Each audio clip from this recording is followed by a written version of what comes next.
আদিকাল থেকে এ দেশে গৃহস্থলীর কাজে ব্যাপকভাবে ব্যবহৃত হয়ে আসছিল বাঁশের তৈরি কুলা, চালন, ঝুড়ি, সাজি, ধামা, গোলা, মাথাল ও পলসহ বাহারি রকমের টেকসই পণ্য।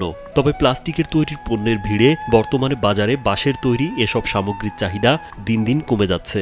এতে এসব কুটির শিল্পের সঙ্গে জড়িতরা তাদের জীবিকার মাধ্যম হারাতে বসেছে, ঢুকছে অর্থনৈতিক সংকটেও। এ কারণে অনেকে তাদের পেশাও বদল করেছেন।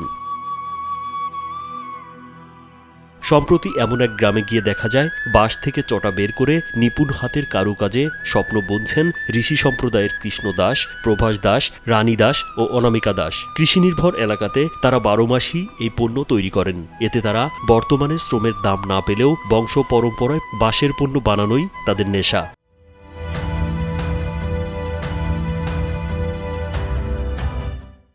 তাই এখনো মনের মাধুরী মিশিয়ে কুটির শিল্পের বুনন কাজটি করে যাচ্ছেন তারা। প্লাস্টিকের চালনগুলা এইগুলো বেরোনোর পর আমাদের এইগুলা মানে অনেক কম চলে। শিল্প কাজ করি, আমাকে বাঁশের দাম, বেতের দাম বেশি, যেভাবে কিনা হয় ওইভাবে আমরা মূল্য পাই না। আর এই প্লাস্টিকের কাজ, চালন কুলে সব বাইরে আমাকে এই চাহিদা কমে গেছে। এই চাহিদার জন্যই যদি ওই গুণান বন্ধ হয় তাহলে পরে আমাকে এই মালটা আবার সাবেকের মতন চাহিদা হবে, তাহলে আমরা বাঁচা যাবে। তাছাড়া আমাকে বাঁচার মতো কোনো অভ্যুতি নেই। কারিগররা জানান, যুগ যুগ ধরে বাঁশের কুলা, ডালা ও চালনসহ নানা ধরনের পণ্য নিজেদের হাতে তৈরি করে জীবিকা নির্বাহ করে আসছেন তারা। কিন্তু বাজারে প্লাস্টিকের পণ্যের দাম কম হওয়ায় এবং বাঁশের দাম বেড়ে যাওয়ায় তাদের তৈরি পণ্যের কদর দিন দিন কমে যাচ্ছে।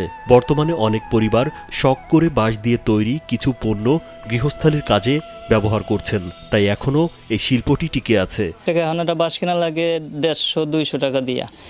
এতে যে করে কুল হয় তাতে মনে করেন হিসাব করলে বাঁশের টাকাই ওঠে না। তারপরে কিচেন আছে, খাওয়া দাওয়ার খরচ আছে। ডাল সিজনে চলে না, আষাঢ় শ্রাবণ ভাদ্র এই কয় মাস চলে না, এই মাঘ ফাল্গুন মাস আসলে একটু চলে। সংসার যদি করলে আমরা কাজ করি, আমাকে সংসার চলে না, তো খুব কষ্ট করে আমরা সংসার চালাই। আমরা তো গরিব মানুষ, আমাকে তো কিছু নাই, যদি আমাকে কিছু সাহায্য করে সরকার, আমরা সেইভাবে আমরা বাঁচতে পারি। ফরিদপুর বেসিকের উপমহাব্যবস্থাপক মানসুরুল করিম জানান, বর্তমান সরকার প্লাস্টিক পণ্য ও পলিথিন ব্যবহার বন্ধে ব্যবস্থা নিচ্ছেন। এরই ধারাবাহিকতায় বেসিকের পক্ষ থেকে প্লাস্টিক পণ্য পরিহার করে শিল্প বান্ধব দেশীয় বাঁশের পণ্য তৈরি করে বাজারজাত করার জন্য এই শিল্পের সঙ্গে জড়িতদের উৎসাহিত করা হচ্ছে। ক্ষুদ্র কুটির শিল্প খাতের উদ্যোক্তা, তাদেরকে আমরা বাঁশ, বেত বা পাটের প্রচার প্রসারের জন্য প্রশিক্ষণ এবং ট্রেনিং, আর্থিক সহযোগিতা, লোন এগুলো আমরা প্রদান করে থাকি।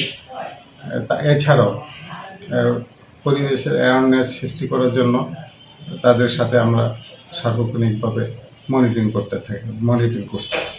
সরকারি পৃষ্ঠপোষকতা পেলে কুঠির শিল্পের সঙ্গে জড়িত এই মানুষগুলো হয়তো একটু ভালোভাবে চলতে পারবে, এমন আশা সবার। রাজীব বিশ্বাস, কালবেলা।